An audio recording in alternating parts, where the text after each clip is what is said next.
오늘 우리에게 주시는 하나님의 말씀 보겠습니다. 하나님 말씀은 신약성경 요한복음 14장 15절부터 21절까지 말씀입니다.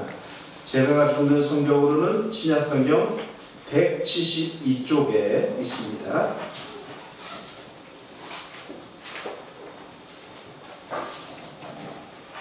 요한복음 14장 15절부터 21절까지 말씀입니다.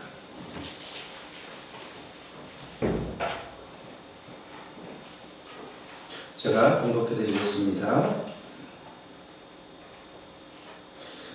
너희가 나를 사랑하면 나의 계명을 지키리라. 내가 아버지께 구하겠으니 그가 또 다른 보혜사를 너희에게 주사 영원토록 너희와 함께 있게 하리니 그는 진리의 영이라. 세상은 능히 그를 받지 못하나니 이는 그를 보지도 못하고 알지도 못함이라. 그러나 너희는 그를 아나니 그는 너희와 함께 거하시며 또 너희 속에 계시겠습니다. 내가 너희를 고아와 같이 버려두지 아니하고 너희에게로 오리라. 조금 있으면 세상은 다시 나를 보지 못할 것이로되 너희는 나를 보리니 이는 내가 살아있고 너희도 살아있겠습니다. 그날에는 내가 아버지 안에 너희가 내 안에 내가 너희 안에 있는 것을 너희가 알리라. 나의 계명을 지키는 자라야 나를 사랑하는 자니 나를 사랑하는 자는 내 아버지께 사랑을 받을 것이요 나도 그를 사랑하여 그에게 나를 나타내리라. 아멘.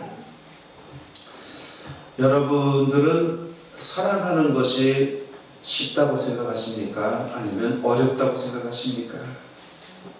저는 아주 어렵다고 생각합니다. 사랑하는 게 그렇게 쉬운 일은 결코 아니다. 근데 어떨 때 부흥회든지 혹은 뭐 연예인이든지 이런 분들이 뭐 사랑합니다 서로 옆에 있는 처음 만난 분들한테도 그렇게 서로 인사하라고 할 때 저는 마음에 꺼리낌이 있습니다. 이렇게 막 함부로 말해도 사랑한다고 말해도 되나? 양심에 어긋나지 않나? 저렇게 금방 사랑을 쉽게 저렇게 잘할 수 있는 건가? 그런 생각이 들곤 합니다. 그래서 사랑하고 싶습니다. 사랑하려고 노력합니다. 이런 말은 우리가 할 수 있지만 사랑합니다. 이런 말은 단정적으로 말하기가 어려운 것 혹시 아닌가 하는 그런 생각을 해보곤 합니다. 물론 어렵지 않은 사랑도 있습니다. 내가 사랑하는 사람이나 나의 가족, 우리 교인들은 사랑하기가 쉽습니다. 그런데 나에게 못되게 보는 사람이나 별로 사랑하고 싶지 않은 사람들은 사랑하기가 참 어렵습니다. 나에게 도움을 주는 사람도 사랑하기가 쉽습니다. 혹한 일 하는 사람 사랑하기가 쉽잖아요. 그러나 나에게 해가 되는 사람이라면 그런 사람을 사랑하기는 참 어렵습니다. 나를 욕하고 있는데 내가 그 사람을 사랑하기가 쉽지 않은 일이죠. 그런데 놀랍게도 우리 주님은 그런 어려운 사랑을 하셨습니다. 주님을 사랑하는 사람들만이 아니라 주님을 미워하는 사람들까지도 주님은 사랑해 주셨습니다. 심지어는 주님을 죽이는 사람까지도 주님은 사랑해 주셨습니다. 주님은 세상 사람을 사랑하되 너무도 사랑하셨고요. 그들 모두를 위해서 목숨을 내놓으셨습니다. 하나님이 이처럼 사랑하셔서 우리에게 독생자를 주셨다고 말씀하셨잖아요. 그 하나님의 그 사랑을 이어받아서 우리 주님도 우리를 위해서 그 당신의 몸을 희생하실 수 있었다라고 하는 것입니다. 그 사랑을 실천하기 위해서 말로만 아니라 삶으로 실천하시기 위해서 당신의 목숨을 내놓으시고 모든 것을 희생하셨다라고 하는 사실을 우리는 너무도 잘 알고 있습니다. 여러분, 나를 좋아하는 사람, 내가 좋아하는 사람을 위해서 희생하는 것은 할 수 있는 일이잖아요. 그러나 내가 좋아하지도 않고 내가 싫어하는 사람이라면 그런 사람을 위해서 희생해야 한다고 하는 것은 참 어려울 뿐만 아니라 만약에 억지로라도 그렇게 해야 된다면 억울하기까지 할 겁니다. 여러분, 우리 교회에서 식당에서 봉사를 하고 밥을 누군가를 대접하는데 우리 교인들이 사랑스러우면 밥하는 준비가 얼마나 행복하고 얼마나 기쁨이 있겠습니까? 그런데 하나같이 다 미운 사람만 있으면 식사당번 자체를 하고 싶지 않을 겁니다. 밥을 하면서도 기쁨도 없고요. 여러분 그렇지 않겠습니까? 그런데 우리 주님은 그렇게 어려운 일을 해내셨다라고 하는 것입니다. 그리고 주님은 우리도 주님처럼 그렇게 살아가라고 말씀해 주십니다. 사랑하며 살라는 것입니다. 그리고 거기에 이렇게 설명을 덧붙이시는데 너희가 나를 사랑한다면, 우리가 주님을 사랑한다면 너희도 나처럼 사랑하며 살아가라, 그렇게 말씀하신다는 말입니다. 너희가 만일 나를 사랑한다면 나의 계명을 지키라. 이 말은 주님을 사랑하지 않으면 지키지 않아도 된다고 하는 말이죠. 그러니까 우리가 사랑의 계명을 지키느냐 아니냐, 그것에 따라서 우리가 주님을 사랑하느냐 아닌가가 확인되고 구분된다라고 하는 그런 말씀이죠. 여러분은 주님을 사랑하십니까? 아멘. 그러면 주님의 계명을 지키시기 바랍니다. 지켜야 한다는 말입니다. 만약 주님을 사랑하지 않는다면 굳이 지킬 필요가 없습니다. 그러나 사랑한다면 반드시 꼭 지켜야 한다고 하는 것입니다. 여러분이 주님을 사랑하는지 아닌지는 여러분의 말이 아니라 여러분이 사랑하고 살아가는지에 따라서 확인되고 증명된다고 하는 그런 말씀이죠. 사랑을 실천하고 있는가? 그것이 우리가 주님을 사랑하는지 확인하는 근거가 되는 것이지, 내가 네, 아멘, 그렇게 했다고 되는 것은 결코 아니라고 하는 말씀이죠. 여러분, 오늘 본문 15절에서 너희가 나를 사랑하면 나의 계명을 지키리라 말씀하고 있습니다. 주님을 사랑한다고 말할 수 있는 사람은 어떤 사람이냐? 주님의 계명을 지키는 사람이라는 말입니다. 또 21절에서도 나의 계명을 지키는 자라야 나를 사랑하는 자니라, 그렇게 말씀하고 있습니다. 그런데 놀랍게도 그런 사람을 우리 하나님께서도 사랑하여 주시고 그런 사람에게 주님을 나타내 주실 것이라. 뭘로 나타나겠습니까? 여러분, 기도의 응답으로 나타날 것이고요, 여러분에게 베풀으시는 하나님의 은혜로 나타나게 되어질 것인데, 그것을 나타내 보여주시겠다라고 하는 말씀이죠.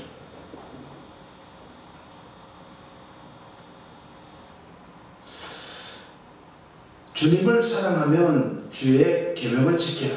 여러분, 이는 말로만 사랑하지 말라는 것이라고 말씀드렸죠. 사랑에는 반드시 그에 따른 행동이 필요하다라고 하는 것입니다. 사도 바울은 고린도후서 8장 8절에서 이렇게 말합니다.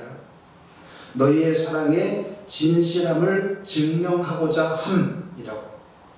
너희의 사랑의 진실함을 증명하라. 그러니까 그것을 증명하려고 한다, 그런 말씀이죠. 사랑은 말로만 하는 것이 아니고 행위로 드러나야 하고 증명이 되어야 한다고 하는 그런 말입니다. 삶으로 확인되어야 한다고 하는 말입니다.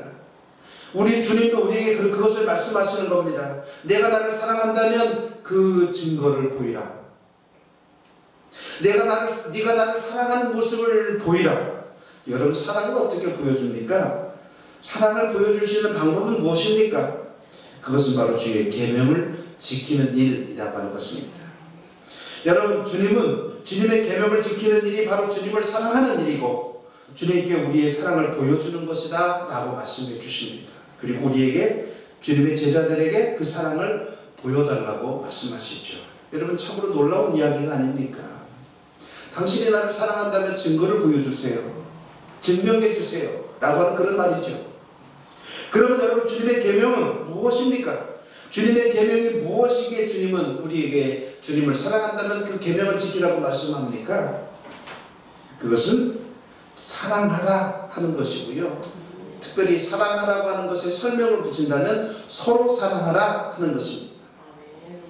요한복음 13장 34절에서 내가 너희에게 새 계명을 주노니 서로 사랑하라. 내가 너희를 사랑한 것 같이 너희도 서로 사랑하라. 내가 너희를 사랑하는 것 같이 그 사랑을 가지고 너희도 서로 사랑하라, 그 말씀이죠. 내가 너희를 사랑하는 것 같이 서로 사랑하라. 그렇습니다. 주님의 계명은 서로 사랑하는 것이다, 서로 사랑하며 살아가는 것이다, 그런 말입니다. 어느 정도로 얼마만큼 사랑해야 하는가? 주님이 제자들을 사랑하는 것만큼, 주님이 우리들을 사랑하는 것만큼 그렇게 사랑해야 한다, 그런 말입니다. 여러분, 우리 주님은 얼마만큼 사랑하셨을까요? 죽기까지 사랑하셨습니다. 그만큼 우리도 사랑하라고 하는 것입니다. 조금만 사랑하고 그것으로 사랑 끝. 난 다 했어. 내가 할 도리 다 했어. 나한테 더 요구하지 마. 많은 사람들이 그렇게 살아가잖아요. 이제 나한테 더 많은 것을 요구하지 마. 나는 여기까지만이야. 내가 더 이상 참을 수 없어. 더 이상은 못 견뎌. 그게 많은 사람들의 생각이고 삶의 모습이잖아요. 나는 최선을 다했다. 그렇게 말하지 말라는 것입니다. 더 하라는 겁니다. 최선을 다했다고 생각하는 거기보다 더 나아가야 한다고 하는 그런 말입니다. 죽기까지 사랑하라고 하는 말씀이죠. 희생도 감당하라고 하는 말입니다. 그런데 주님은 서로 사랑하라 하고 말씀하면서 그것이 새 계명이라고 말씀하셨잖아요. 여러분 구약 성경에도 보면은 내 이웃을 사랑하라고 하는 말씀이 소개되고 있습니다. 레위기 19장 18절에는 이웃 사랑하기를 내 몸과 같이 하라 그렇게 말씀하고 있습니다. 이웃 사랑하기를 내 몸과 같이 하라. 그러면 주님의 말씀과 레위기 말씀은 별로 다른 것이 없는 것 아닙니까? 레위기에도 내 이웃 사랑하기를 내 몸과 같이 하라 그렇게 말씀하셨고 주님도 그렇게 말씀하셨으니 그런데 그것이 무슨 새 계명이라고 하는 말입니까? 왜 새 계명일까요? 그 이유는 이렇습니다. 구약에서 말하는 이웃이란 아브라함의 자손으로 선택받은 사람을 의미합니다. 옆집에 살아서 이웃이 아닙니다. 가까이 살아서 이웃이 아닙니다. 같은 민족이어야 합니다.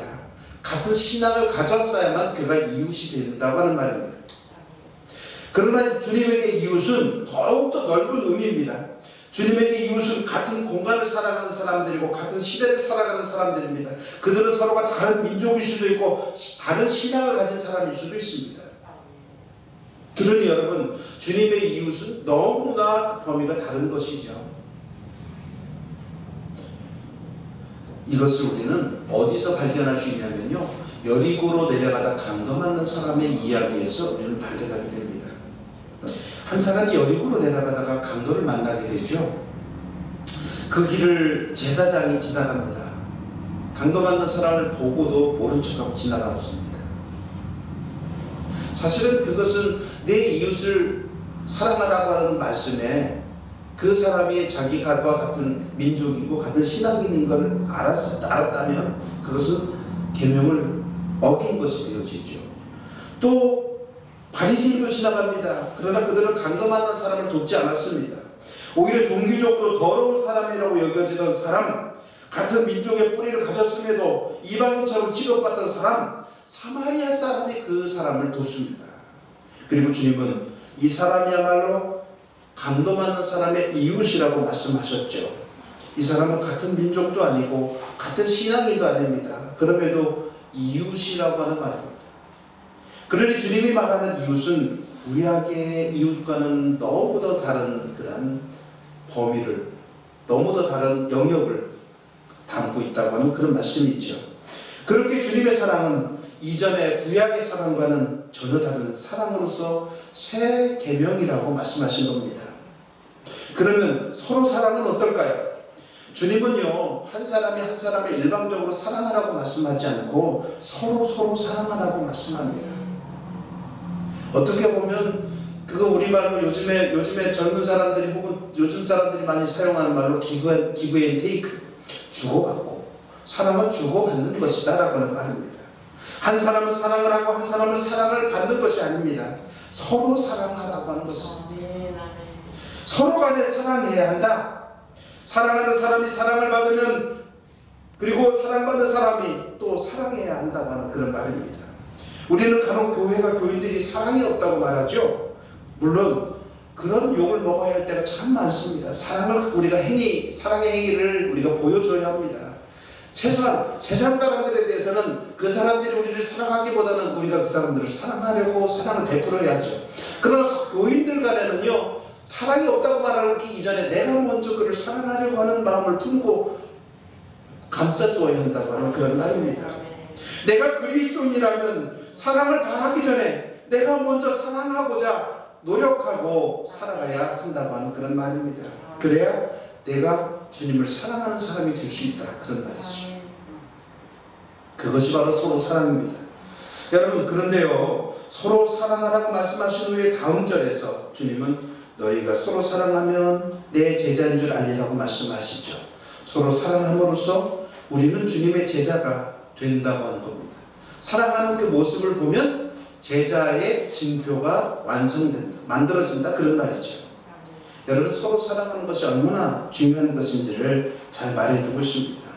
여러분, 사실 주님은 우리가 주님을 사랑했어서, 사랑했기에 주님이 우리를 사랑했던 것은 결코 아니었습니다.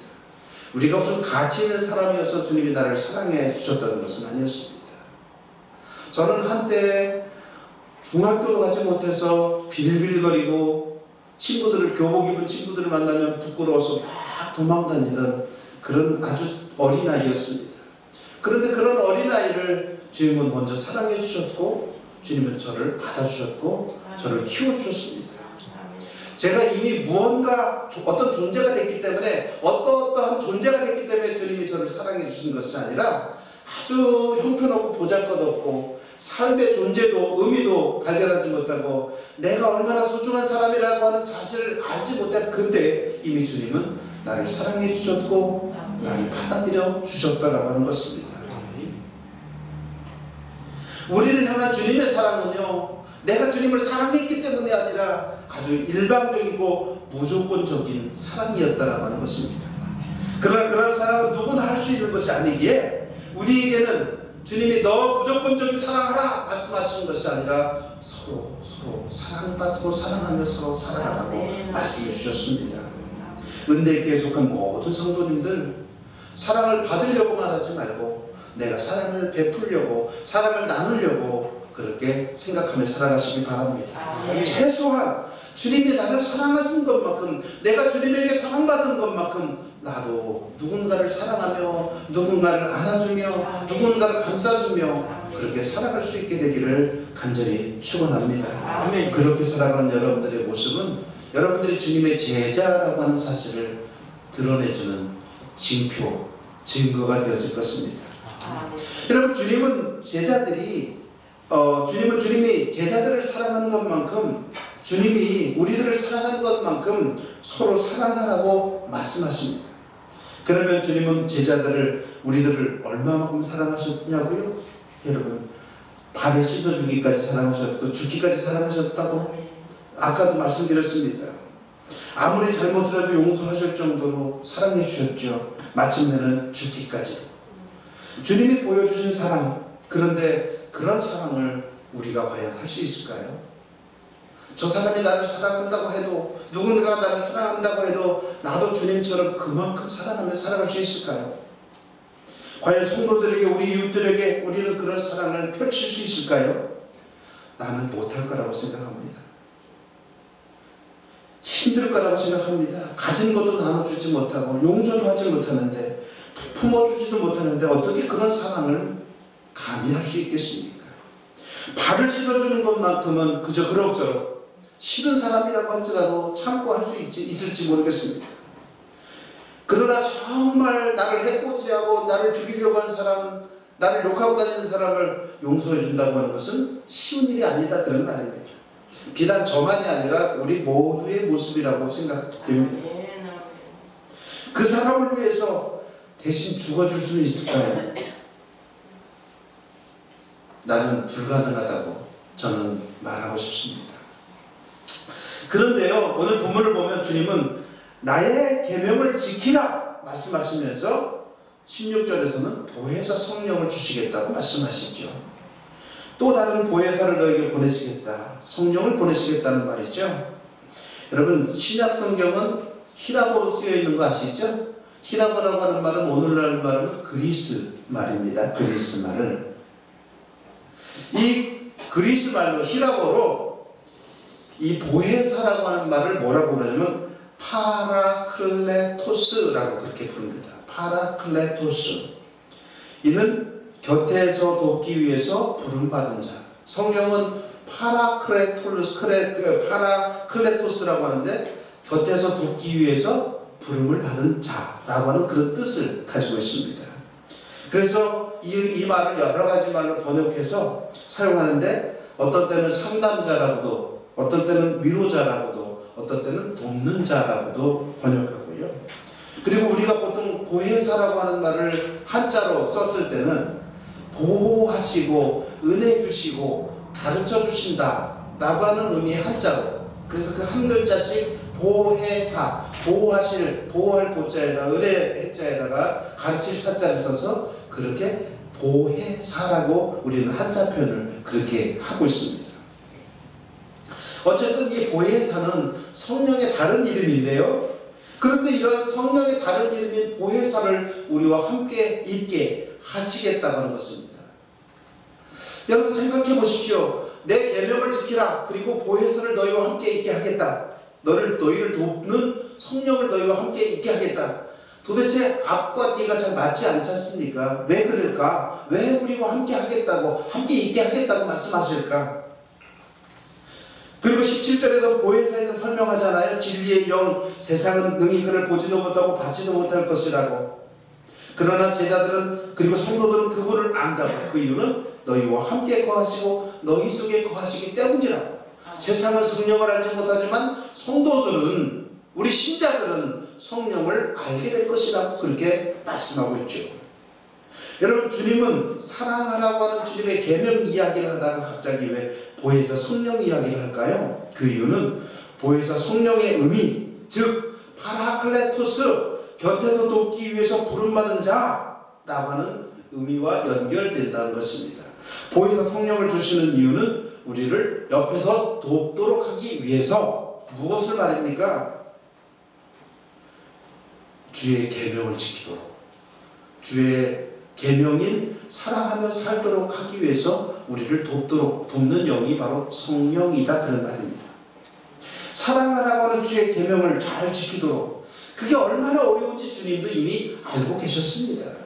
사랑하는 게 너무 어렵기 때문에 내 능력으로, 내 힘으로는 사랑할 수 없으니 성령의 도우심을 받아 내가 사랑하며 살아가라, 그런 말씀이죠. 세상은 보지도 못하고 알지도 못하는 보혜사 성령을 주셔서 주님의 계명을 잘 지키도록 도우시고, 그렇게 함으로써 주님을 사랑하는 사람으로 세워주시겠다라고 하는 그런 말씀이죠. 여러분, 이 성령을 주신다고 하는 내용이 사도행전에 나오는데, 너희가 성령을 받으면 권능을 받고 그 권능을 받으면 땅끝까지 이르러 내 증인이 되라, 그렇게 말씀하시잖아요.